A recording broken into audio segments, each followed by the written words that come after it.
वही हुआ जिसका खतरा था। पाकिस्तान में यूएस कॉन्सुलेट पर हमला कर दिया गया है। मैंने 3 फ्रंट आपको बताए चीमा साहब, आपको 3 front, Iran border, Afghan border और ईस्टर्न बॉर्डर इंडिया के साथ। अब तीनों बॉर्डर गर्म हो चुके हैं। आप you are on hard seat at the same time. अमेरिकी कौंसलखाने कराची को आग लगा दिया है। आपने वो विजुअल्स भी देखे होंगे जो दिल दहला देने वाले हैं। बिब्लिकल मैप अगले दिन देख के मेरे तो पांव के नीचे से जमीन निकल गई है। एक तरफ अखंड भारत है और दूसरी तरफ पे ग्रेटर इजराइल है। कराची में अमेरिकी कॉन्सुलेट के तरफ हंगामा आराई देखने को मिल रही है। मुजाहिरीन की बड़ी तादाद है जो कि अमेरिकी कॉन्सुलेट के करीब जमा हो चुकी है। पुलिस की जानिब से आंसू गैस के शेल्स वहां पर फायर किए जा रहे हैं। 8 लोगों की मौत की जानकारी है। दंगा भड़क गया है कराची में। तार साहब, हमारे पास तो असला भी है, मिसाइल्स भी हैं, हमारे ऊपर तो कोई जरूरत नहीं कर सकता अटैक करने की। शिवा साहब, आपके पास देखिए, मेरे ख्याल में तो आप इतने स्वाय आपके पास टेक्नोलॉजी कहां से लाएंगे? आप शुफ ने आपके करना है, आपने वो उसको ठीक करना है। आप तो हमारे मिसाइल बड़ी बड़ी दूर पहुंचते हैं, लोगों की नींदें खराब हो जाती हैं। इसमें तो आप पाकिस्तान को 100 नंबर देना कि दिफा में हम जो है ना वो ठीक है। मतलब सिक्योरिटी सूरत हाल पर इजलास तलब कर लिया है। इजलास में आला अस्करी क़यादत और इंटेलिजेंस इदारों के सरबराहान शरीक होंगे। अभी जो सिचुएशन है जिसमें कि पाकिस्तान घिरा हुआ है, एक जानिब अफगानिस्तान वाला जो बॉर्डर है वो हॉस्टाइल है, अब ये ईरान वाला बॉर्डर भी हॉस्टाइल हो रहा है। ये इसके लिए आप तैयार नहीं है। एक इकोनॉमी आपकी कमजोर है। मैं डिफेंस की बात नहीं कर रहा हूँ, और वो भी क्योंकि देखे ना, आप मिसाइल खा नहीं सकते, आपको रोटी चाहिए होती। जिस तरह इजराइल और यूएसए की तरफ से जो ज्वाइंट ऑपरेशन किया गया, उसके रिजल्ट के तौर पर ईरान के सुप्रीम लीडर आयतुल्लाह खामेनी को मार दिया गया है। अब आपने दो नई यूनाइटेड नेशंस बनाने की कोशिश कर ली आपने। वो 2 यूनाइटेड नेशंस ग्रुप क्या है? एक बोर्ड ऑफ पीस है और दूसरा हेक्सागन ऑफ अलायंसेस है। आपने दुनिया को बता दिया कि we don't need United Nations, we need our own group of people. और इसमें 14 है, उसमें 11 है। 197 कंट्रीज में से ये सिर्फ आपको ये लोग आपके साथ खड़े हैं। क्या would you able to lead the world? काशना क्या कह रहे हैं कि वो दरवाजे तोड़ के अंदर दाखिल हो चुके हैं मुजाहिरीन। आप देखें, अटैक कर दिया गया है इजराइल की जानिब से ईरान पर। तीसरी वर्ल्ड वॉर शुरू हो चुकी है। उसकी वजह है कि मिसाइल ईरान के हिट कर रहे हैं, एक कंट्री को नहीं कई कंट्रीज में हिट कर रहे हैं इस वक्त। तो तीसरी आलमी जंग तो शुरू हो चुकी, अब ये रुकेगी कैसे? बात है। और मेरे बच्चे अगर कोई देख रहे हैं जो स्टूडेंट हैं, तो मैं आपके खुदा का वास्ता देता हूं, चाहे भगवान का वास्ता, कोई पढ़ो लिखो खुदा दा ना दे, वरना ये दुनिया तुम्हारे साथ करेगी। जिस दिन दिल उठा के इधर भी टामा आग जाओ, उधर भी टामा आग। एक बड़ी जंग का आगाज किया गया। इजराइल और अमेरिका ने मिलकर ईरान पर हमले शुरू किए। ईरान पर बमबारी में इसराइल के अमेरिका के 200 बमबार तैयारों ने 500 से ज्यादा मकामात पर ईरान के मगरिब और वस्त में जो दुनिया की तारीख, इसराइल की तारीख का सबसे बड़ा फजाई हमला करार दे दिया गया है। दूसरा सबसे बड़ी मैंने आपको बात बताई थी, अभी 350 बिलियन तो यूक्रेन को जो दिया है, वो तो अभी अमेरिकन बच्चे पे कर रहे हैं, टैक्स पेयर पे कर रहे हैं। वो कहते हैं हमें मिले ही नहीं 350 बिलियन डॉलर, हमें तो 100 बिलियन मिला। वो 250 बिलियन तो इनको पता ही नहीं किधर खा पी गए ये सर। तो ये सारी सिचुएशन किस जानिब जा रही है? एक तरफ हमारे पास इंडिया है। सुल्तानाबाद ट्रैफिक स्टेशन फूंक दिया गया। कराची में ही सबसे ज्यादा हिंसा हो रही है। तो अनपॉपुलर जंग होगी। और दूसरा इन्फ्लेशन यहाँ पे चीमा साहब आसमान को छू रहा है। Average American is working 2 jobs to make ends meet. उसको जंग की जरूरत थी, है उसको। और फिर उसके बाद उसकी फुटेजेस जारी की थी। बिल्कुल वही सिचुएशन ये हुई है। वो आप अगे जिन्नात पे बिलीव करते हैं। जिन्नात से ही सीख लो आर्टिफिशियल इंटेलिजेंस। जिन्नात कोई कहो यार सानू आर्टिफिशियल इंटेलिजेंस सिखा दे, यार सानू सिखा दे दुनिया के साइंस की शय। जंग डोनाल्ड ट्रंप साहब भी रोकने की सलाहियत नहीं रखते। जंग भी रोकेगा तो बीबी नेतन्याहू रोकेगा, बताएगा कि अहदाफ हासिल कर लिए हैं तो जंग बंद हो जाएगी। अपनी ऑब्जर्वेशन ये है कि डोनाल्ड ट्रंप साहब से बेचारे खुद कंफ्यूज नजर आते हैं। पाकिस्तान के अंदर हालात क्या है सियासी तौर पर? जो आपका एक सूबा है वो कंप्लीटली अफगानियों के साथ खड़ा है, अभी तक होगी। डोनाल्ड ट्रंप साहब की क्रेडिबिलिटी, जो कि नोबेल पीस प्राइज के ख्वाहिशमंद थे, जो खुद ये कहते थे मेरी लेगेसी है, मैं यूनाइट करूंगा, और उस क्रेडिबिलिटी का क्या बनेगा? क्या इजराइल की अनकंडीशनल सपोर्ट के लिए आप तीसरी आलमी जंग में जा चुके हैं? क्या आप प्रेसिडेंसी की कुर्बानी देंगे? क्या पूरी रिपब्लिकन पार्टी इजराइल की अनकंडीशनल सपोर्ट के पीछे खत्म हो जाएगी? डॉक्टर साहब, आपने देखा है कि आज पता चला कि अमेरिकी सदर ने ये कहा कि हमने ईरान के ऊपर हमला किया है, और साथ ही इजराइल ने भी हमला कर दिया। अमेरिका ने ऑपरेशन एपिक फ्यूरी और इजराइल का कोड नेम रोरिंग लायन, जबकि ईरान ने तमाम जो जीसीसी ममालिक हैं उन पर हमला कर दिया है। कैसे देखते हैं तार साहब? ग्लोबल ओपिनियन भी डिवाइडेड नजर आ रही है। यूरोप भी कह रहा है कि ये इनको नहीं करना चाहिए था और ये जंग इजराइल की है, अमेरिका इसमें नहीं जाना चाहिए। डिवाइडेड ओपिनियन वेस्ट से आ रही है। अमेरिका में क्या ओपिनियन है? आप कैसे देखते हैं इस जंग को? और ईरान ने जो दायरा कार इसका बढ़ाया, इस पे क्या एनालिसिस करेंगे? ये एक बिल्कुल नया स्टेप है, इंक्लूडिंग माई सेल्फ। हम ज्यादातर लोग यही समझते थे कि डोनाल्ड ट्रंप साहब प्रेशर क्रिएट कर रहे हैं और डायलॉग के जरिए इसका हल निकालेंगे। जिनेवा में जिस तरह मैंने आपको बताया था कि स्टीव विटकॉफ और जेरेड कुशनर वहां पे मुसलसल बैठे थे, और फिर बैठना था। हम लोग बड़े ऑप्टिमिस्टिक थे कि दुनिया इस जंग को अफोर्ड नहीं कर पाएगी। आज मैं 5-6 क्वेश्चन आपके सामने रखता हूं, फिर उसके बाद बात करते हैं। क्या ये दुनिया की थर्ड वर्ल्ड वार है कि ये तीसरी आलमी जंग शुरू हो चुकी है? एक सबसे बड़ा ये क्वेश्चन ये है। दूसरा क्वेश्चन ये है कि इस जंग को कौन रुकवाएगा? कोई सलाहियत रखता है? रशिया चाइना आज कहां खड़े हैं? ये जंग रुकेगी कैसे? पहले भी एक जंग की गई थी कुछ अर्सा पहले, 2-4 महीने पहले, और ऐलान किया गया था कि हमने अपने अहदाफ हासिल कर लिए हैं। अब इस दफा अहदाफ क्या होंगे? क्या जो अगले दिन बिब्लिकल नया मैप डिफाइन किया है माइक हकबी ने, क्या अहदाफ वो है? फिर उसके बाद अगली बात हम ये करना चाहूंगा, क्वेश्चन ये है सबसे बड़ा कि ईरान का मुस्तकबिल क्या है? क्या ईरान अगला इराक और लीबिया होगा? क्या रजीम चेंज करने की रजा शाह पहलवी यहां बैठ के आज स्टेटमेंटें दे रहे हैं कि मैं जाऊंगा, मैं ये करूंगा? क्या वो ईरान को गवर्न करने की सलाहियत रखते हैं? बल्कि उसके बारे में मैं जवाब भी देना चाहूंगा। आज तो डायस्पोरा, ईरानी डायस्पोरा भी उनके साथ नहीं है। खुद प्रेसिडेंट ट्रंप कह चुके हैं कि this task is larger than him, और उसकी सबसे बड़ी वजह है Iran is not an ordinary country. इस तरह कि वहां पे 5 मुख्तलिफ किस्म की एथनिक कम्युनिटीज हैं, बलोच हैं, अरब हैं, कुर्द हैं, आजरबाईजान के लोग मौजूद हैं और पर्शियन स्पीकिंग है। उन सबको यूनाइट कौन रखने की सलाहियत रखता है? चीमा साहब, आज 9:30 बजे 7 जगहों के ऊपर टामाहाक मिसाइल चलाए गए हैं और इस वक्त ईरान के अंदर भी लोग जल रहे हैं। अभी रिसेंटली मैं ईरान के एक जर्नलिस्ट की बात सुन रहा था कि हजारों के हिसाब से वहां पे लोग जो है वो मारे जा चुके हैं। दूसरी तरफ अगर देखा जाए तो बहरीन जो कि नजदीक तरीन वहां से बेस है, उस पर अटैक किया गया है। इस वक्त अबू धाबी के ऊपर अटैक है। इसके बाद दुबई मरीना, वहां से भी धुआं उठ रहे हैं।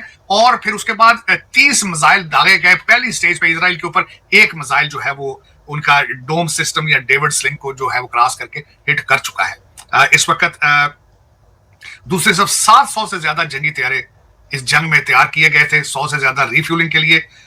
और ये तीसरी वर्ल्ड वार जंग जो है, और इसमें आज अमेरिका कहां है? मैं इंटरनल और एक्सटर्नल दोनों चीजें बताना चाहूंगा। जिस तरह आपने अपने इब्तिदाइया में भी क्वेश्चन किया है, यूरोपियन एलाइज साथ नहीं है, नेटो खत्म हो चुका है। नेटो का कोई मुस्तकबिल, नेटो तो खत्म पहले ही हो चुका है ना। उसके बाद ये है कि इसके ऊपर आलमी सपोर्ट कहां खड़ी होगी? 2 ममालिक के साथ, इजराइल और अमेरिका के साथ कौन कौन खड़ा होगा? ये एक बहुत बड़ा क्वेश्चन मार्क है। पहले भी लोग खामोश थे। खामोश इसलिए थे, अगर तो हकीकत देखा जाए तो ये गल्फ स्टेट और मिडिल ईस्ट के जो जितने राजे महाराजे, जो जितने मानार्क वहां पे मौजूद हैं, वो चाहते तो हैं कि ईरान को खत्म कर दिया जाए कि ईरान, लेकिन उसके रिटेलिएशन में इन्होंने आर्मी बेसिस दे रखी हैं। मेरे ख्याल में हर आर्मी बेस के ऊपर अटैक किया गया, सिवाय इजराइल के, सिवाय सऊदी अरेबिया के। अब पता नहीं अब उसके बारे में भी हकीकत क्या है। ये एक जज्बाती जवाब है या हकीकत क्या है, ये अभी तक खुल के सामने नहीं आई। और लेकिन इस वक्त मैं वैसी एक पाकिस्तानी जब सोचता हूं तो 909 किलोमीटर का जो बॉर्डर ईरान के साथ है, वो क्या होगा? एक जंग हम दूसरी साइड पे 1600 किलोमीटर के बॉर्डर के ऊपर अपने पठान भाइयों के साथ लड़ रहे हैं। और तीसरा ईस्टर्न जो बॉर्डर है, वहां पे खानपुर के पास मिलिट्री इकट्ठी होना हो चुकी है। लेकिन चीमा साहब, इस वक्त अगर देखा जाए इंटरनल हालात क्या है, मैंने आपको पहले अर्ज की थी कि अभी तक अमेरिका के अंदर state of the union speech को डाइसेक्ट किया जा रहा था। अभी उस पर बातें हो रही थी, इन्फ्लेशन पे और इलीगल इमिग्रेशन पर, लॉ एंड ऑर्डर पे बातें अभी हो रही थी, एप्स्टीन फाइल के ऊपर बातें अभी हो रही थी अमेरिका के अंदर। और सबसे बड़ा चैलेंज क्या था? रिपब्लिकन पार्टी मुसलसल प्रेसिडेंट ट्रंप को कहती थी, जो अगले दिन वो टेक्सास में भी गए एक rally election, mid term election के हवाले से, तो मुसलसल रिपब्लिकन पार्टी जो कहती थी डोनाल्ड ट्रंप साहब को कि इन्फ्लेशन के बारे में बात करें, that is the number 1 issue in the country. तो क्या इस जंग के बाद क्रूड ऑयल जो $100 से ऊपर जाएगा तो इन्फ्लेशन का हालत क्या होगी? Mid term election Republican party जीत पाएगी या नहीं जीत पाएगी? तो आखिरी जो सबसे बड़ा क्वेश्चन लम्हा फिक्र पूरा दुनिया के लिए, क्या अनकंडीशनल सपोर्ट ऑफ इजराइल, उसकी कीमत क्या? Unconditional support, unconditional. देखिए, इस वक्त हर अमेरिकन सोल्जर और अमेरिकन ये जानता है कि Iran is not a direct threat to America. Mainland America को ईरान के कोई थ्रेट नहीं है। क्या इजराइल की अनकंडीशनल सपोर्ट के लिए आप तीसरी आलमी जंग में जा चुके हैं? क्या आप प्रेसिडेंसी की कुर्बानी देंगे? क्या पूरी रिपब्लिकन पार्टी इजराइल की अनकंडीशनल सपोर्ट के पीछे खत्म हो जाएगी? ये सारे क्वेश्चन मार्क हैं। लेकिन यहां पे मैं मेंशन करना चाहूंगा, अकॉर्डिंग टू द यहूदी कैलेंडर, जूइश कैलेंडर जो 6000 साल है, उनके मुताबिक 217 साल बाकी बचे हैं। और 37 साल के अंदर उनकी प्रेडिक्शन है कि 37 साल के अंदर एक बहुत बड़ी जंग शुरू होगी। क्या वो जंग शुरू हो चुकी है? ये सारे सवालिया निशान है चीमा साहब। इसमें गरीब का बच्चा कहां जाएगा? पाकिस्तान कहां खड़ा है? ईरान की तरफ से 2-3-4 चीजें मिसाइल सामने नजर आएंगे। ईरान की तरफ से दहशतगर्दी मजीद बढ़ेगी, रेफ्यूजीज का एक फ्लड आएगा, और महंगाई आसमान को छुएगी। अकॉर्डिंग टू द आपके सर्वे के मुताबिक इस वक्त भी पाकिस्तान के अंदर 3 करोड़ से ज्यादा लोग ऐसे हैं जिनकी माहाना इनकम 8,000 रुपया है। वो कहां जाएंगे? तो ये सारे क्वेश्चन हैं जिन आई विश के मेरे पास इनका जवाब हो, लेकिन मेरे जो माजी के स्टडी के मुताबिक जंगें शुरू करना आसान होता है, रोकना बड़ा मुश्किल होता है। तो इस वक्त देखा जाए तो अब जो तजिया निगार हैं वो जो बातें ये कर रहे हैं कि ईरान भी सोया नहीं था, रशिया और चाइना खुल के सामने नहीं आ रहे, लेकिन दर हकीकत वो भी ईरान के पीछे खड़े हैं। Missile system, air defence system उन्होंने भी दिया है उनको, और ईरान को भी पता था कि दोबारा ये मौका आएगा। लेकिन इसमें सबसे ज्यादा कामयाब इस सारे सिनेरियो के अंदर सिर्फ एक शख्स कामयाब है। वो कौन है? उसका नाम बीबी नेतन्याहू। उसने बड़ी मेहनत के साथ, बड़ी कोशिशों के साथ, उसकी ख्वाहिश थी कि किसी तरीके से अमेरिका को लपेट के, उसको घेरे में ला के, ट्रैप करके उसको इस रीजन में लाया जाए और इजराइल की जंग अमेरिकन बच्चे लड़े। वो उसमें कामयाब है आज, वो खुशियां मना रहा होगा। लेकिन इसमें 2-4 चीजें जो इस पे अभी तक होंगी। डोनाल्ड ट्रंप साहब की क्रेडिबिलिटी, जो कि नोबेल पीस प्राइज के ख्वाहिशमंद थे, जो खुद ये कहते थे मेरी लेगेसी है, मैं यूनाइट करूंगा, और उस क्रेडिबिलिटी का क्या बनेगा? अभी रिसेंट स्पीचेस में मुसलसल कहते रहे कि मैंने 35 मिलियन लोगों की जान बचाई है, तो वो उनकी क्रेडिबिलिटी को नुकसान पहुंचेगा। अमेरिका के अंदर रिपब्लिकन पार्टी को नुकसान पहुंचेगा। इन्फ्लेशन पूरी दुनिया को बुखार होगा, और उसमें मेरे ख्याल में, this is what my prediction is, China तेल कहां से लेगा? रशिया अपने एलाइज के साथ, ईरान एलाइज है रशिया का, सीरिया लूज कर चुके हैं वो। आज अगर पूछा जाए तो बशर अल असद कहाँ है? रशिया में है। तो अल्टीमेटली उनका क्या फ्यूचर है? सबका, रशियन का, अमेरिका का, क्रेडिबिलिटी का, और दूसरा उस रीजन का जहां सारा रीजन। तीसरी अगर देखा जाए तो सीमा साहब, तीसरी वर्ल्ड वॉर शुरू हो चुकी है, क्योंकि उसकी वजह है कि मिसाइल ईरान के हिट कर रहे हैं, एक कंट्री को नहीं कई कंट्रीज में हिट कर रहे हैं इस वक्त। तो तीसरी आलमी जंग तो शुरू हो चुकी, अब ये रुकेगी कैसे? ये इसका कोई इसके बारे में बिल्कुल ही अनप्रेडिक्टेबल है। पाकिस्तान के अंदर हालात क्या है सियासी तौर पर? आपका एक सूबा है वो कंप्लीटली अफगानियों के साथ खड़ा है। एक दिन जो बेबी सीएम है उन्होंने आपकी फोर्सेस को सपोर्ट किया है, लेकिन साथ ही जाके उन्होंने इमरान खान साहब की फिलासफी सामने रखी। उन्होंने कहा जी जाके इनके से माफिया मांगे, अफगानों से इनके पाँव में पड़ जाएं, और फिर उन्होंने अपने मुर्शद पाक की एक पुरानी ट्वीट जो है उसको भी उन्होंने रीट्वीट किया है। तो मेरे ख्याल में आपके इंटरनल आपको भी कई थ्रेट्स मौजूद हैं, पाकिस्तान को भी, आप उनसे किस तरह हैंडल कर पाएंगे? This is a big question. Doctor साहब इसमें हम आगे तो अपने तो इंटरनल थ्रेट्स की बात कर रहे हैं, इसको कैसे देखते हैं कि जो पूरा जीसीसी लपेट में आ रहा है, और आपने इन्फ्लेशन की बात की, तार साहब तेल भी रुक रहा है कहते हैं, तो आपको लगता है कि ये जंग जल्दी बंद हो जाएगी क्योंकि अमेरिका के ऊपर प्रेशर आएगा? इस पे बात करें इस कमेंट के ऊपर कि क्या जंग जल्दी बंद होगी, क्योंकि अगर सारा मिडल ईस्ट लपेट में है और सारा इट मीन्स के कतर, यूएई जो है, यहीं से तो तार साहब सारी की सारी ट्रैफिक जाती है, इंटरनेशनल ट्रैफिक, हम इन्हीं जहाज़ों पे सफर करते हैं दुनिया में जाने के लिए, तो एक तो वो भी बंद हो गया। आपको क्या लगता है ये जंग जल्दी बंद होने का खदशा है क्योंकि ट्रंप साहब के ऊपर प्रेशर है, क्योंकि ये वॉर ऑफ चॉइस कहा जा रहा है? चीमा साहब नहीं, देखें मेरी इसमें अपनी ऑब्जर्वेशन ये है कि डोनाल्ड ट्रंप साहब से बेचारे खुद कंफ्यूज नजर आते हैं। उन्होंने पहले कहा सिलेक्टेड टारगेट करेंगे, फिर बाद में लंबी जंग शुरू करेंगे, लेकिन जितना वहां पे अपने फोर्सेस को इकट्ठा किया गया है वो एक लंबी जंग के लिए तैयारी की गई है। चीमा साहब टारगेटेड अगर करना होता तो वो दूर से भी मिसाइल दागे जा सकते थे, लेकिन इस वक्त 700 से ज्यादा तैयारे वहां इकट्ठे किए गए हैं। अब वो जंग किस तरह बंद होगी? जिस दिन बीबी नेतन्याहू बताएगा यार जंग बंद कर दें, हमारे we have achieved the targets. क्योंकि इस वक्त अगर देखा जाए जो पूरी दुनिया के लिए लम्हा फिक्रिया है चीमा साहब, वो क्या है? इसका क्रस्ट क्या है? जो क्रस्ट ये है कि चीमा साहब असां ते दुनिया ते फेरा ही पाया, असं दुनिया ते सिर्फ फेरा पाया है कि 3 टाइम की रोटी खा के डकार मार रहे हैं। दुनिया ते कोई कौम है तो वही होती है, वो ज्यूइश ने। पूरी दुनिया के अंदर 16 मिलियन आबादी, 10 मिलियन पॉपुलेशन इजराइल की, पूरी दुनिया हासिल है चीमा साहब। जंग डोनाल्ड ट्रंप साहब भी रोकने की सलाहियत नहीं रखते। जंग भी रोकेगा तो बीबी नेतन्याहू रोकेगा, बताएगा कि अहदाफ हासिल कर लिए हैं तो जंग बंद हो जाएगी। तो चीमा साहब दर हकीकत यहां से सबसे बड़ा, मैं चीख चीख के कहता हूं दुनिया के हर बच्चे की मिन्नतें करता हूं, और खुदा दा ना जे इंग्लिश ते मैथ पढ़ो, रब दा वास्ता है। 3 टाइम की रोटी खा के सौ जाते हो, पीर मुर्शद तुसीं कहदे हो शुभ शुभ, तो दूजा बाबा जेल जो 75 साल का जे वो आप अगे जिन्नात पे बिलीव करता है। जिन्नात से ही सीख लो आर्टिफिशियल इंटेलिजेंस। जिन्नात कोई कहो यार सानू आर्टिफिशियल इंटेलिजेंस सिखा दे, यार सानू सिखा दे दुनिया के उत्ते साइंस की शय।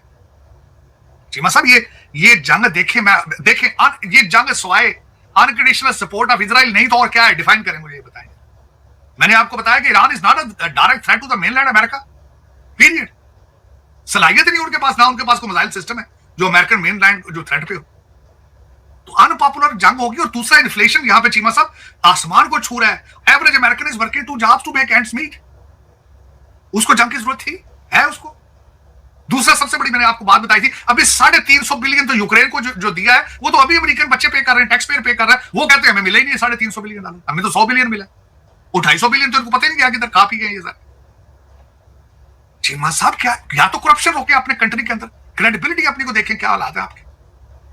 क्या आप एक जंग नहीं, अभी फॉल ऑफ काबुल के जख्म आपके हरे नहीं हुए अभी आपके। अब जिस तरीके से वहां रात के अंधेरे में बच्चों की डेड बॉडियां उठा के भागे हैं, उसके बाद ठीक है हो सकता है मोरल बूस्ट करने के लिए ये पेंटागन को करने के लिए किया जाए, क्या आप वो अहदाफ अचीव करेंगे? क्या आप दोबारा दुनिया को डरा पाएंगे, न्यू वर्ल्ड ऑर्डर दे पाएंगे इस जंग के जरिए? आप जो आपके साथ एलाइज हैं गल्फ के अंदर, क्या आपको सपोर्ट हासिल है उनकी? देखिए चीमा साहब, पिछले जंगों के अंदर जब भी चाहे डेजर्ट स्टॉर्म जंग चाहे दूसरे, आप एक पूरा कोलिशन बनाते थे। आप काबुल में भी अफगानिस्तान में भी जाते थे तो साथ एक बराए नाम को 50-50 फौजी हर कंट्री के ले जाते थे। आप 25-25 30-30 ले जाके आप पूरा नेटो का शो बना लेते थे आप वहां जाके। इसमें कहां खड़े आप? तो बात तो ये है जीमा साहब कि किस तरीके से जस्टिफाई करेंगे आप? अब आपने दो नई यूनाइटेड नेशंस बनाने की कोशिश कर ली आपने। वो दो यूनाइटेड नेशंस ग्रुप क्या है? एक बोर्ड ऑफ पीस है और दूसरा हेक्सागन ऑफ अलायंसेस है। आपने दुनिया को बता दिया कि we don't need you, we don't need United Nations, we need our own group of people. और इसमें 14 है, उसमें 11 है। 197 कंट्रीज में से ये सिर्फ आपको ये लोग आपके साथ खड़े हैं। क्या would you able to lead the world? आप अपनी जो लीडरशिप रोल है उसको आप जस्टिफाई कर पाएंगे? और वो कंट्री भी कौन है? मैं गिनूं तो वो शर्म के अलावा कुछ भी नहीं, उनमें कोई स्ट्रॉन्ग कंट्री नहीं है। उसमें टूटे फूटे जो आपके यूएस साइड पे फिरते हैं आगे पीछे एलाइज जो आपके। और मैं बिल्कुल इस चीज को जोड़ूंगा कि हमारे माइक हकबी का 3 दिन पहले ये कहना बिब्लिकल मैप और उसके साथ ही ये सारी जंग शुरू कर देनी, क्या आप समझते हैं कि ये is moving towards the right direction? कि आपका एम्बेसडर कह रहा हो कि जॉर्डन, चीमा साहब, जॉर्डन, सीरिया, इराक और ये सारे कंट्रीज जो है they belong to the biblical map. और साथ ही आपका सबसे बड़ा शिप कैरियर वहां जाके तो बमबारना शुरू कर दे, तो फिर आप क्या समझते हैं कि दुनिया नाकचे रोटियां पाने लगी? तो वो चीमा साहब, इसमें अब जंग शुरू हुई है, शुरू भी बीबी नेतन्याहू के कहने पे हुई है, खत्म भी उसके कहने पे होगी। अफसोस की बात है। और मेरे बच्चे अगर कोई देख रहे हैं जो स्टूडेंट है, तो मैं आपके खुदा का वास्ता देता हूं, चाहे भगवान का वास्ता, कोई पढ़ो लिखो खुदा ना दे, वरना ये दुनिया तुम्हारे साथ करेगी। जिस दिन दिल उठा के इधर भी टामा आखते उधर भी टामा आखते। तार साहब, हमारे पास तो असला भी है, मिसाइल्स भी हैं, हमारे ऊपर तो कोई जरूरत नहीं कर सकता अटैक करने की। शिवा साहब, आपके पास देखिए, मेरे ख्याल में तो आप इतने स्वाय, आपके पास टेक्नोलॉजी कहां से लाएंगे? आप शुफ ने आपके करना है, आपने उसको ठीक करना है। आप तो हमारे मिसाइल बड़ी बड़ी दूर पहुंचते हैं, लोगों की नींदें खराब हो जाती हैं। इसमें तो आप पाकिस्तान को 100 नंबर देना कि दिफा में हम जो है ना वो ठीक है। मतलब मैंने 3 फ्रंट आपको बताए चीमा साहब, आपको 3 front, Iran border, Afghan border और ईस्टर्न बॉर्डर इंडिया के साथ। अब तीनों बॉर्डर गर्म हो चुके हैं। आप you are on a hard seat at the same time. आपके पास चाहे जितना भी है, मैं समझता हूं आप इस वक्त, और दूसरा असला नहीं है, आपके पास लीडरशिप है इस वक्त फील्ड मार्शल साहब की, who is determined to protect Pakistan, to go to the whole 9 yard against the enemy. लेकिन उसकी भी एक लिमिट होती है। सब 3 फ्रंट के ऊपर अगर छिड़ जाए तो फिर चीजें इतनी आसान नहीं होती, काफी टाइट हो जाती चीजें। और उसमें मैं परेशान हूँ, बल्कि मेरी परेशानी ये है कि गुर्बत, मैं परेशान हूँ 3 करोड़ लोगों के लिए, पाकिस्तानियों के लिए जिनकी इनकम 8,000 रुपया महीने की है। मैं उनके लिए परेशान हूँ। महंगाई का एक नया तूफान जो आएगा पाकिस्तान के अंदर, तेल महंगा होगा, डॉलर आउट ऑफ कंट्रोल होगा, तो फिर आप क्या करेंगे? ये इसके लिए आप तैयार नहीं है। एक इकोनॉमी आपकी कमजोर है। मैं डिफेंस की बात नहीं कर रहा हूँ, और वो भी क्योंकि देखे ना, आप मिसाइल खा नहीं सकते, आपको रोटी चाहिए होती है। जिस तरह पेशावर में केपीके के अंदर तो उन्होंने हल निकाल दिया, उन्होंने कहा भी हमने शऊर दे दिया है, 3 वक्त शऊर खाएं आप इसी तरह गोलियां नहीं खा सकते 3 वक्त, आपको इकोनॉमी की भी जरूरत होती है। तो वो बुखार आपको ही नहीं, पूरी दुनिया को चढ़ेगा उसका। ये अब दुआ करें कि कम से कम माओ के बच्चे मरे इन जगहों पे, और जल्द अज जल्द किसी तरीके से खुदा हदायत दे बीबी नेतन्याहू को, वो कहे कि हमने अहदाफ हासिल कर लिए हैं, तो चलो जी हौसला कर लिए। लेकिन ये लगता नहीं है चीमा साहब, बिब्लिकल मैप अगले दिन देख के मेरे तो पांव के नीचे से जमीन निकल गई है। एक तरफ अखंड भारत है और दूसरी तरफ पे ग्रेटर इजराइल है। दुनिया खूनों के इस पे मैं एक कमेंट करना चाहता हूँ। पाकिस्तान के वजीर आजम ने आज बात की है सऊदी वलीयत से कि हम आपके साथ हैं और इसको कंडेम करते हैं। कैसे देखते हैं? बहुत सारे लोगों का कहना है कि सऊदी अरब पे हमला हो गया, पाकिस्तान को कुछ करना चाहिए, लेकिन ये छोटी मोटी चीजें तो होती हैं। इस पाकिस्तान के किरदार को कैसे देखते हैं, जबकि हमारे सऊदी अरब पे हमला पाकिस्तान पे हमला और पाकिस्तान पे हमला सऊदी अरब पे हमला? शिमा साहब, इसके बारे में अभी कंफ्यूजन है कि सऊदी अरबिया के ऊपर मिसाइल अभी वहां पे हिट हुआ या नहीं हुआ। लेकिन अल्टीमेटली जिस तरह मैं एग्री करूंगा, एक मिसाइल के ऊपर आप जंग तो नहीं छेड़ देते, फिर देखना होता है कि वो मिसाइल कहाँ मारा गया था, सिविलियन टारगेट थे या अमेरिकन बेस टारगेट थी, इसको भी देखना होगा। फिर उसके बाद ये है कि अल्टीमेटली, लेकिन देखें सऊदी अरेबिया के साथ आपके सेंटीमेंट्स भी हैं हरमैन शेरफैन की वजह से भी, और दूसरा आपने रिसेंट एक डिफेंस एग्रीमेंट किया है। अगर सऊदी अरेबिया को टारगेट सीधा किया जाए as a civilian as a country, तो ultimately Pakistan has to stand with Saudi Arabia, no question about it. लेकिन मेरे ख्याल में ईरान जो है इस वक्त उनका टारगेट वहां पे ना तो उनका बहरीन टारगेट है, ना कतर टारगेट है, ना UAE target is the US army basis है। और अल्टीमेटली वो उनके पास भी चॉइस क्या है, जब दोनों कंट्री उनके ऊपर हमला कर रहे हैं, उनके पास कोई ऐसा टूल मौजूद नहीं है जो सीधा अमेरिका आ सके। अल्टीमेटली उन्होंने वही कुछ करना है जो अपने डिफेंस में उनकी सलाहियत है, तो वो करेंगे। वो इनको भी पता था, उनको भी पता था। बल्कि मैं यहाँ तक पढ़ रहा था कि इन्होंने उनके मिसाइल सिस्टम को देखकर अपने जहाजों को पार कर रहे हैं कि उनके मिसाइल सिस्टम रेंज से बाहर हों और किस तरह उनको फेस करना है। तो देखें चीमा साहब, अब मैंने जिस तरह किया था कि जंगें शुरू करना आसान होती है, जंग खत्म करना बहुत मुश्किल होता है। अब कौन इस बिल्ली के गले में घंटी कौन बांधेगा, रशिया, चाइना? या तो दुनिया में कोई ऐसा कंट्री रह ही नहीं सका जो इसको इंटरवीन कर सके। उसके पास इतनी इक्विटी मौजूद हो रिलेशनशिप की, जिसके दरमियान में आके बीबी नेतन्याहू को कन्विंस कर पाए कि स्टॉप इट। डॉक्टर साहब, ये यूएई के अंदर की एक थोड़ी देर पहले की ये एक जगह पे हमला हुआ है, और ये आप क्या समझते हैं, इससे क्या कितनी को पैनिक फैल सकती है इन अरब जीसीसी कंट्रीज के अंदर अगर ऐसे चलता रहा? पैनिक फैल चुकी है ऑलरेडी। पैनिक, आपकी फ्लाइटें बंद हो चुकी हैं, एयरपोर्ट ऑलमोस्ट बंद हो चुके हैं। और लेकिन पैनिक इसमें ज्यादा इसलिए नहीं होगी चीमा साहब के पिछले दिनों फोर्ब्स का जो आया था कि 4 wealthiest people in the world, तो 3 थे उसमें, इंक्लूडिंग 1 सऊदी अरेबिया, दूसरे जीसीसी थे। लेकिन उन्होंने कहा था इनका $1 भी अपने कंट्रीज के अंदर, एक बिल्डिंग भी नहीं है, इनकी सारी दौलत जो है पेरिस, लंदन और न्यूयॉर्क में है। तो पैनिक क्या होगा, मरेगा गरीब का बाल। और इन कंट्रीज में लोकल कम है, इंडियन और पाकिस्तानी ज्यादा है, वहां भी मरेंगे तो यही कौम के बचेंगे, उनकी सेहत पे क्या असर है? उनके पास अपने प्राइवेट जेट है, हो सकता है अभी तक फ्लाई करके पेरिस, लंदन और न्यूयॉर्क बैठे हैं जो सारे रॉयल्स हैं वहां पे, जितने वेल्थी रॉयल्स हैं उस एरिया, उनकी सेहत पे क्या असर है चीमा साहब? लेकिन दोस्त, जैसा कि आपने क्लिप में देखा कि ईरान के जो सुप्रीम लीडर थे ना, खमेनी, उनको मारने का दावा किया है, मतलब कि यूएस फोर्सेस ने और मतलब कि ईरान की फोर्सेस ने, कि हमने मिसाइल मार के मतलब कि ईरान के जो सुप्रीम लीडर को मार दिया है। ठीक है, अब उसके बाद भाई साहब, अब मतलब कि यूएस और इजराइल जो है ना क्लेम कर रहे हैं कि भाई अब हमने उनको ख़त्म कर दिया, उसके बाद हम रजीम चेंज करेंगे भाई, क्या बोलते हैं ईरान के अंदर, मतलब वहाँ पर हम अपना पपेट नेता बैठा देंगे, और उसके बाद भाई साहब वहाँ पर गवर्नमेंट चलेगी अब हमारी। ठीक है, रिटेलिएशन में मतलब कि ईरान ने मतलब कि मिडल ईस्ट पर मतलब कि हमले करने शुरू कर दिए, मतलब कि वहाँ पे मतलब कि मिसाइल मारने शुरू कर दिए भाई साहब वहाँ पे। मतलब कि हालांकि हम जानते हैं कि वहाँ पे अमेरिकन बेसिस हैं, अमेरिकन एयर बेसिस वहाँ पे मौजूद हैं, उन पे अटैक किए जा रहे हैं, लेकिन भाई साहब साथ साथ मतलब कि वहाँ के जो रिहायशी इलाके वहाँ पे भी मतलब नुकसान हो रहा है। लेकिन भाई मुझे ये समझ नहीं आया, ईरान मतलब कि वहाँ के एयर बेसिस को क्यों अटैक कर रहा है? जिन्होंने अटैक किया सीधा उन पर कर रहा है डायरेक्टली, मतलब कि एयर बेसिस पे तुम अटैक करके ये बताना चाहते हो कि हम तो बिल्कुल कमज़ोर है, बिल्कुल भी कुछ भी नहीं है। लेकिन भाई मतलब कि लेकिन इसराइल का सारा मसला था, लेकिन भाई साहब इसराइल के मसले में अमेरिका कूद पड़ा है। लेकिन भाई क्योंकि भाई ईरान भाई अमेरिका को भी धमकाता था ना, तो इस वजह से भाई अमेरिका को भी लगा कि हमें भी बहुत बड़ा थ्रेट है, हमें इसराइल का साथ देना चाहिए। ठीक है भाई, और ईरान में रजीम चेंज करनी चाहिए। लेकिन भाई मतलब कि ईरान भी भाई बोलता था ना कि भाई साहब हम इसराइल में ये कर देंगे, वो कर देंगे। भाई साहब ईरान तो भाई साहब बड़ी बड़ी मिसाइलें बना रहा था, और यूएस और इसराइल की जो फोर्सेस का कहना है ना कि भाई हमने से इसलिए अटैक किया है कि भाई वहाँ पर वो न्यूक्लियर वेपन्स बना रहे थे, जो कि भाई साहब पूरी इंसानियत के लिए खतरा है, जो कि भाई साहब सच भी है। भाई साहब वहाँ पे बहुत सारी मतलब कि ऐसी मतलब ऑर्गेनाइजेशंस हैं जो कि भाई साहब मतलब यूएन डेजिग्नेटेड टेररिस्ट ऑर्गेनाइजेशंस वहाँ पे मतलब कि रन होती है। मतलब कि उस वजह से भाई साहब यूएस और क्या बोलते हैं इसराइल ने मतलब कि वहाँ पे अटैक कर दिया। ठीक है, और उनके न्यूक्लियर वेपन्स मतलब कि ख़त्म करने के लिए। ठीक है भाई, इसी के रिटेलिएशन में ईरान ने मतलब कि अटैक करना शुरू कर दिया मिडिल ईस्ट पर। मतलब कि उसमें सऊदी अरेबिया, यूएई और ठीक है बहरीन जैसे देश हैं जिन पर मतलब कि अटैक करना शुरू कर दिया ईरान ने। भाई साहब मतलब ईरान सबको कैसे दुश्मन क्यों बना रहा है भाई? मतलब कि उनको तो साथ देने के लिए कोई बचेगा भी नहीं भाई। मिडिल ईस्ट में अकेले अलग थड़क पड़ जाओगे भाई साहब। यही तो मेन देश हैं भाई साहब, यूएई हो गया, कतर हो गया, और ठीक है क्या बोलते हैं बहरीन हो गया, सऊदी अरेबिया हो गया, यही तो मेन देश है इस जगह पे। यहाँ पे मतलब कि सोच समझ के ईरान को कदम उठाना चाहिए अगर भाई अपना मतलब कि बचाना चाहती है अपने गवर्नमेंट को। तो भाई तो ट्रंप भाई मतलब कि कहता था कि हमने तो बोर्ड ऑफ पीस बना दिया है, और भाई मुझे तो नोबेल पुरस्कार से नवाजा जाए। ठीक है भाई साहब, मैंने तो ये जंग रुकवा दी, वो जंग रुकवा दी, वो कर दिया, ये कर दिया।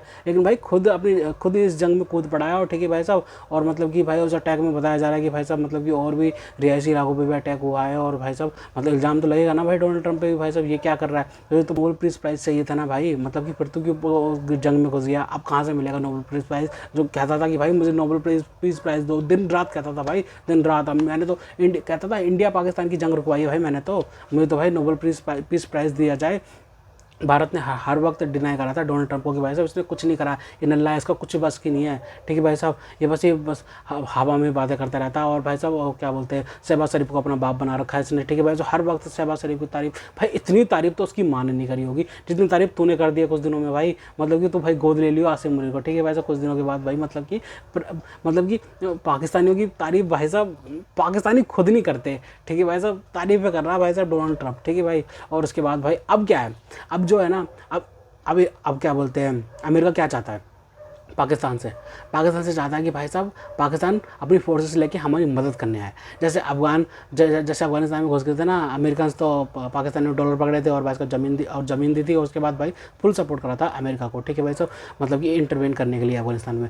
तो भाई अब फिर से पाकिस्तान को मतलब कि डॉलर पकड़ाए जा रहे हैं भाई। इस वजह से तारीफ भी तो बहुत हो रही थी ना, इस वजह से डॉलर पकड़ा दिए गए होंगे पाकिस्तानियों को, और भाई पाकिस्तानी अपनी फोर्स लेकर घुस जाएंगी, ठीक है भाई। और उसके बाद भाई इजराइल भी निकल जाएगा वहाँ से और अमेरिका भी निकल जाएगा।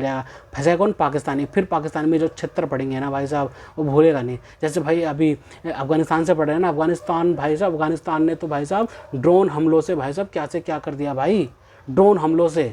मतलब कि ड्रोन अटैक्स इतने हो रहे हैं ना, मतलब कि अब पाकिस्तान के अंदर, मतलब उनके पास भी टेक्नोलॉजी है, अफगानिस्तान के पास भी टेक्नोलॉजी है भाई, इनके पास भी टेक्नोलॉजी है। जो पाकिस्तानी कहते हैं ना कि पत्थर के ज़माने के लोग हैं भाई साहब, हमने इनको बनाया, हमारे बनाए हुए पत्थर के सनम, ऐसे डायलॉग मारते हैं ना पाकिस्तानी कि हमने इनको बनाया भाई साहब, ठीक है भाई साहब। जब तालिबानियों ने मतलब कि वो क्या बोलते हैं आज़ाद हो गए थे, तो भाई इमरान खान ने बोला था कि भाई क्या बोलते हैं गुलामी की जंजीरें तोड़ दी गई हैं, अब ये हमें कश्मीर फतेह करके देंगे, ठीक है भाई साहब। वो कश्मीर फतेह नहीं करने वाले थे, वो तुम्हें ठोकने के लिए भाई साहब उन्होंने आज़ादी ली। साथ साथ भाई साहब मतलब कि जब रिटेलिएशन करने गया ना पाकिस्तान, मतलब कि और मतलब कि जब अपने हवाई जहाज़ लेके उड़ा तो भाई उनके हवाई जहाज़ ही घेर दिया। पहला हवाई जहाज़ घेरा F-16, उसके बाद भाई साहब पाकिस्तानियों ने मतलब कि और हवाई जहाज़ उड़ाए नहीं, मतलब कि वो एयरक्राफ्ट उड़ाए नहीं भाई, मतलब कि कहीं और ना घेर दे और बेइज्जती ना हो जाए। वैसे ही इतनी बेइज्जती हो गई भाई साहब, मतलब कि ड्रोन अटैक हो रहे हैं, ऊपर से F-16 गिरा दिया। अब क्या खबर मिल रही है कि भाई उनका पायलट जो है ना, पाकिस्तान का पायलट कैप्चर कर लिया गया है, क्या बोलते हैं अफगानिस्तान की फोर्सेस द्वारा भाई साहब,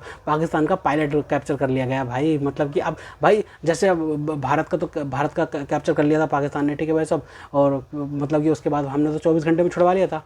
वो तो भाई पूरी दुनिया जानती है।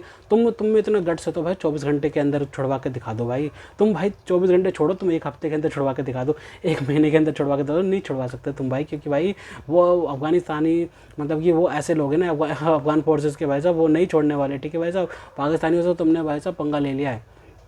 पाकिस्तानी कहते हैं ना कि भाई साहब ये पत्थर के ज़माने के लोग हैं, ये हमारा क्या ही बिगाड़ लेंगे भाई, क्या ही बिगाड़ लेंगे। लेकिन भाई बिगाड़ने के लिए भाई वो बैठे पड़े हैं, ठीक है भाई साहब। और एक से देखा जाए ना तो ये भारत का बदला ले रहे हैं भाई, ठीक है भाई साहब। भारत को जो दर्द देते हैं ना पाकिस्तान, मतलब कि हर साल 2 साल 3 साल 4 साल में भाई साहब ये पाकिस्तान जो दर्द देते हैं ना भाई साहब, उरी करवाते हैं, पुलवामा करवाते हैं, ठीक है भाई, फिर पहलगाम करवाते हैं भाई, मतलब कि बहुत दर्द दिया है भारत को इन्होंने, ठीक है भाई साहब। अब जो दर्द इनको मिल रहा है ना, जो ही कहते थे ना कि भाई साहब भारत तो हमारे मतलब कि यहाँ पे रिहायशी इलाकों में अटैक कर रहा है, यहाँ बमबारी कर रहा है, ठीक है भाई साहब, यहाँ पे तो कोई आतंकवादी संगठन है ही नहीं, भारत तो बस फालतू में बात करता है, भारत तो वहाँ पेड़ों के ऊपर गिरा के चला गया अब हम, ठीक है भाई साहब, कौवे मरे उसमें तो कुछ भी नहीं हुआ, ऐसे कहते हैं ना पाकिस्तानी। तो भाई अब जो इनकी गोली इन्हीं को दी जा रही है भाई साहब अफगानिस्तानी फोर्सेस द्वारा, भाई अफगानिस्तान द्वारा, ठीक है भाई। अब पाकिस्तान क्या कहेगा भाई साहब, मतलब कि पाकिस्तानी अब कहता है कि भाई वो टेररिस्ट मतलब कि TTP से मतलब कि हमें मतलब कि हम पे हमला करवा रहे हैं, मतलब भाई मतलब, ठीक है भाई साहब। अब ये मतलब दुनिया को कैसे समझाएंगे भाई साहब, जो खुद मतलब कि ऐसा देश है, ठीक है भाई साहब, जो आतंकवादी पालता है भाई, लेकिन भाई वो कैसे कह सकते हैं भाई, अब ये बता, ठीक है भाई साहब। पूरी दुनिया क्या मानेगी, पूरी दुनिया कोई साथ में है पाकिस्तानियों को? नहीं है बिल्कुल साथ में भाई साहब, वो बिल्कुल इंटरेस्ट ही नहीं है, उनका इंटरेस्ट ही नहीं है, ठीक है भाई साहब। मतलब कि डोनाल्ड ट्रंप ने भी बोला है ना कि भाई, हाँ बोल रहा है कि भाई ग्रेट प्राइम मिनिस्टर, वो डोनाल्ड ट्रंप से सवाल पूछा गया कि भाई साहब जो पाकिस्तान अफगानिस्तान के साथ चल रहा है भाई क्या हो रहा है, वो कहता है भाई वो उनका मसला है। डोनाल्ड ट्रंप ने बोला उनका मसला है, वो बहुत महान प्रधानमंत्री हैं पाकिस्तान के, और ठीक है भाई साहब वो अच्छे से हैंडल कर लेंगे ये वो। लेकिन भाई अमेरिकन से मदद करने नहीं आएंगे। अब अमेरिकन क्यों आएंगे मदद करने भाई?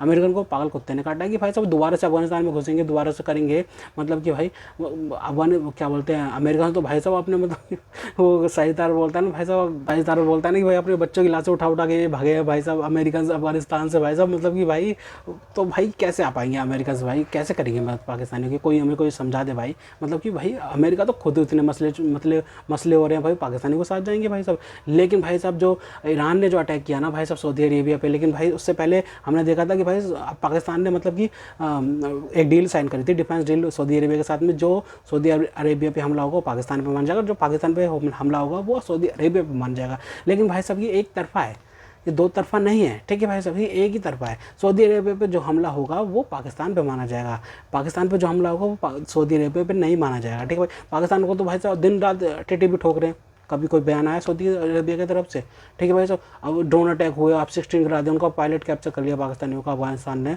कोई बयान आया सऊदी अरेबिया की तरफ से, भाई साहब सऊदी अरेबिया नहीं कर सकता भाई तुम्हारी मदद, ठीक है भाई साहब। ये मतलब कि बहुत बड़ा फ्रॉड करते हैं भाई साहब पूरी दुनिया के साथ, अपनी आवाम के साथ, ठीक है भाई।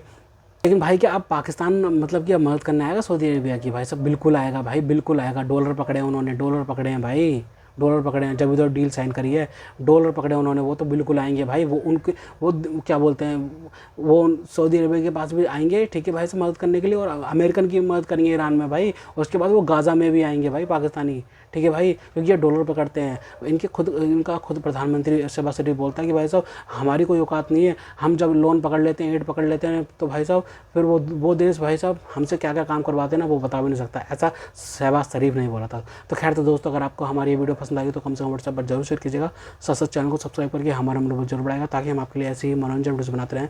तो ऐसे मिलते हैं आपसे अगली वीडियो में, तब तक के लिए जय हिंद।